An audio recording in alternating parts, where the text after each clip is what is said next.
Armand here with the lowdown, the skinny, the scoop on Mars in Gemini 2022-2023. Mars is in Gemini from August 20th of 2022 all the way through March of 2023. What is he doing in the sign for that long? Mars has a 2-year cycle of the zodiac. He spends 6 or 7 weeks in the sign. Why is he spending 6 months in Gemini? Because of his retrograde. Now, Mars is a forward-moving planet.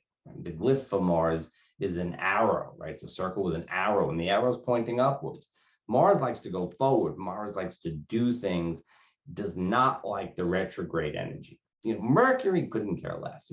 Go forward, go backwards. Doesn't make any difference to him. Venus, not so much, but Mars really doesn't like it. So all the things that we associate with Mars, assertiveness, aggression, drive, moving forward, the way we do things, winds up getting pulled back a bit. Now, positive side of this is it's like a bow that, the farther you pull back, the farther the arrow flies. So in a sense, we're gearing up for a big forward movement, although it certainly will probably not feel like that a good deal of the time. It'll just feel like things are going slowly. Things are not moving as quickly as you'd like. Classically, Mars retrograde is considered to be a poor time to start a new job, really begin any new projects. It's not considered to be a good time to begin a new sexual relationship, and not a great time for an exercise program, sports, and things like that. It's not a good time to start a war, but I figure that you're not going to do that anyway, right? So with Mars retrograde, we're going to have to slow down a little bit. Mars doesn't like to slow down. And in Gemini, he's not really inclined to slow down because Mars in Gemini, first of all, it's a very verbal sign, right? So Mars will get a lot done through talking. But Mars isn't just a talker. Mars likes to do things. And in Gemini, can maintain dual or multiple things. It's a multitasker kind of energy. It really is a very multitasking energy. It's the sort of thing that, not that, transiting Mars is going to do it, but Mars in Gemini, you could have 2 jobs, you could have 2 lovers, you could be involved in 2 sports, you can have 2 projects going at the same time. You can have more, you can have multiple things going, multitasking. That doesn't really work with the retrograde. So what's going to happen? Probably for a lot of things, we start off in August, we get into September and October, astrologically very busy months, eclipses, planetary stations, hot aspects, very, very tumultuous time. September's getting back to normal. This is not going to be getting back to normal time. We have this very tumultuous energy. Mars and Gemini helping us to handle it. I can do this, I can do that, I'll do this, I'll try this.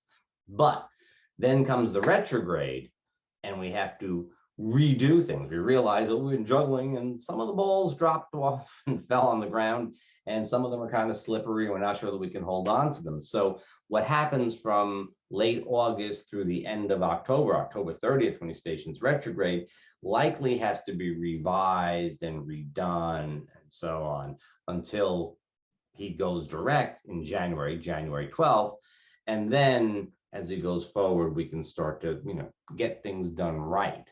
Probably still multitasking, but get things done right. Now, here's an interesting thing. Because Mars is going forward and backwards and then forward again, if he hits a point by aspect, he's going to go forward and hit it once, and then he's going to retrograde, and he's going to hit it again going backwards, and then he's going to hit it again going forward. That's the usual planetary retrograde pattern.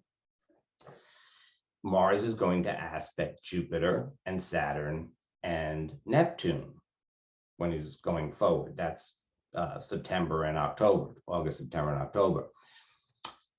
And he's going to aspect them again when he's retrograding. But curiously, Jupiter and Saturn will have moved out of the signs that they're in and will not aspect for a 3rd time while Mars is in Gemini. Mars is going to catch up with Saturn in Cancer. Saturn will be in Pisces and Mars will be in Cancer, and he will square Jupiter. When Mars is in Cancer, he will square Jupiter in Aries, but it changes the aspect. And what that suggests is that whatever's on the table, and we'll see stuff, all through September and October, we're going to have to work and revise it during the retrograde. We're going to have to reconfigure things during the retrograde. We're going to have to find new ways of doing things during the retrograde. But we're not really going to get the answer until conditions have changed. It's sort of like, it's sort of like you're planning dinner, and then you have to change because the hour of dinner has changed, or the number of people that are coming has changed, and then it turns out that they're actually going to show up tomorrow for lunch. This is a completely different set of circumstances. It's not a great analogy, but I'm a little hungry, so there we go. It's that kind of thing. The circumstances change. The conditions don't look like they do. Now, we have had Saturn, particularly relevant to Saturn in Aquarius, because he's been in Aquarius since before the pandemic. Very much about social justice, very much about even playing field, very much about equality, very much about exposing some of the inequalities, especially with authority and so on. These are the issues that would be very, very hot. September, October would be very hot through the retrograde. But when we go to resolve them, to the extent that we can resolve them, things will have changed. We're not going to be looking at those issues anymore. Those things never completely go away, of course, but it's not going to be looked at exactly the same way. So it's a different set of circumstances by the time we get to the resolution, and that resolution isn't going to happen until the springtime. So keep that in mind. In your personal life, it's a little bit similar. In your personal life, you can see that some of the things, particularly around career and things like that, may shift over the course of the next few months. It's not a great time to begin a new job anyway, right? It's maybe go back to an old job, maybe take an old project that's been sort of sitting there, and you can pump a little bit of life into it. That's a good Mars retrograde type of thing to do. But by the time it comes to really, put the project out there or something like that, conditions have changed, and you go, well, I'm not sure it's relevant anymore. Now I have to go back and redo it again, making it more relevant for 2023. And what's that going to look like? Well, we'll see when we get there. Let's not over speculate. So that's Mars retrograding in Gemini.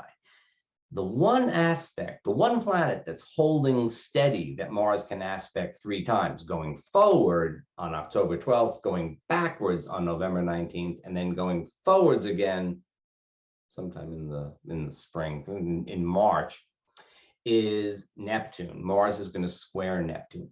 Now, Mars square Neptune, or Mars in any aspect to Neptune, is, well, Mars wants to act. Mars wants to do something, right? It's going to do something here, action. Maybe in Gemini, it'll be a little bit of verbal stuff, but it's action. It's action. We're going to take action with Mars. Neptune, not an action planet. Neptune is about experience. Neptune is about other planes of existence, not about this here and now. Mars, Saturn, great for doing things here and now. Mars, Neptune, not so much. So what happens with Mars, Neptune? First of all, folks tend to go off on a crusade. I am going to act, and I'm going to go beyond all boundaries. We are going to do the thing that we feel is right. Hey boy. If you're right, then it's okay. But Neptune can sort of take either a minor issue and blow it out of proportion, or a major issue and just completely dissolve it. Just make it so huge that it sort of loses all boundaries. So right around October 12th, the 10th, the 11th, the 12th, there's a bit of a run up here. Look and see what comes up, particularly in the collective. What are people getting really excited about? Follow it again on November 19th, and then keep an eye on that same issue on March 15th. March 15th, the Ides of March, the 15th and the 16th. Wow, what a time that is, right? Because we have not only Mars square Neptune, but the Sun and Mercury are going to conjunct Neptune. Now, when the Sun makes an aspect to Neptune, the tendency is to make gods and demons out of ordinary people. You know, the gods and the goddesses, the demons and the demonesses are they appear. We project all these really wonderful and really awful qualities onto folks. Mercury, Neptune, it's not even like people are lying. They just can't, they don't know what the truth is. They just, a good story just seems to be the way to go. And then here's Mars in the picture. So not only are we going to be having this sort of distorted vision of reality, we're going to be acting on it. We're going to be acting on this. So that time, mid-March, ought to be something to see. Got to keep an eye on that one. In the meantime, though, be aware, right around October 12th, November 19th, among other things, people tend to drive rather poorly because, Mars is drive. It is driving, literally, especially in Gemini, very much to do with cars and transportation and things like that. People tend to, go beyond the boundaries, Neptune, right? So people speed, people go through stop signs and red lights and things like that. People are in a real tremendous hurry, even if they're not getting anywhere. So those dates are kind of crucial. The Jupiter and the Saturn and stuff like that, that'll work itself out. We'll see. We'll deal with that in the weekly forecast. The aspects between Mars and Venus and Mars and Gemini, not Gemini, Mercury, all of those things we can deal with in weekly forecast. But the big picture has to do with Jupiter and Saturn and Neptune and the basic outline of things. Now, be aware too, I said that this is not a good time to start a new job, a new project, a new sexual relationship, or new sports. When planets are retrograde, they are very powerful. They're closer to the Earth. So it's not that they're weak. They're actually very powerful. The problem is the energy is directed inwards rather than outwards. What that means is we often have a very strong urge to do the thing that we kind of shouldn't do with the planet retrograde. That is, we really want to get a new job. We really think, wow, you know what? I've always wanted to do kickboxing, so I'm going to do, I've never wanted to do kickboxing. But, you might think I've always wanted to do kickboxing. Yeah, this is it. I'm going to do it. I'm going to take up a new martial art. Right? Martial arts would be perfect, right? But it doesn't work out. But we want to do it when the planet is retrograde. That's the key thing. We want to do it. So if you're feeling it, maybe try to get started before the retrograde, although that's kind of cheating and it probably won't work. As a matter of fact, I would tell you it is cheating and it won't work. You're better off holding off on all of those things until March. Sorry, if you wanted to change jobs or other things. Try to hold off on that sort of stuff. It probably won't be a tremendous disaster if you go ahead and do something. It's not like it just, things typically don't work out, especially with that Mars Neptune, because that's the other side of Mars Neptune, right? That things fizzle. People get all excited about something and then it just fizzles out. So, and that's coloring Mars's whole retrograde, this Neptune aspect. So, it would be better not to. You have a good opportunity to do a lot of stuff. You do have a good opportunity to revise stuff. You have a good opportunity to go back to a lot of things. You'll be busy during this period of time.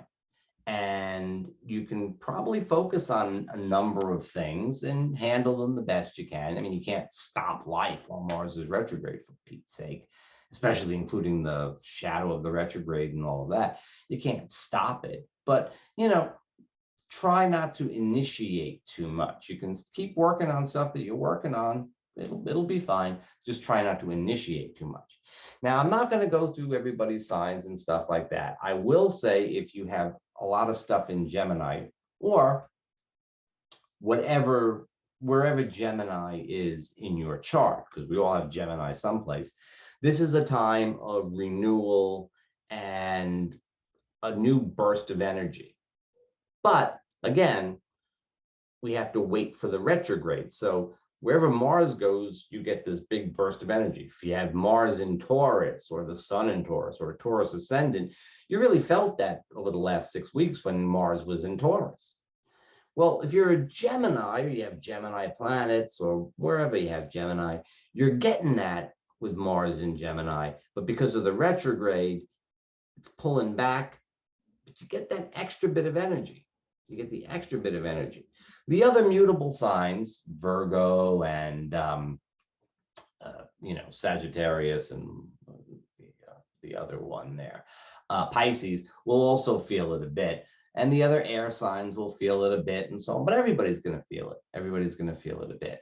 So the idea is to take this time, do things carefully, multitask by all means, but do things carefully, and don't try to initiate more. Don't really try to initiate things. This is not, Mars is the energy we need for initiation. And with him retrograding, at least wait until mid-January before you start something new. New job, new project, martial arts, new sexual relationship. If you can wait, you'd be better off waiting until mid-January when Mars has gone direct. Can you do it? I don't know. Can I do it? I don't know. We'll see what happens.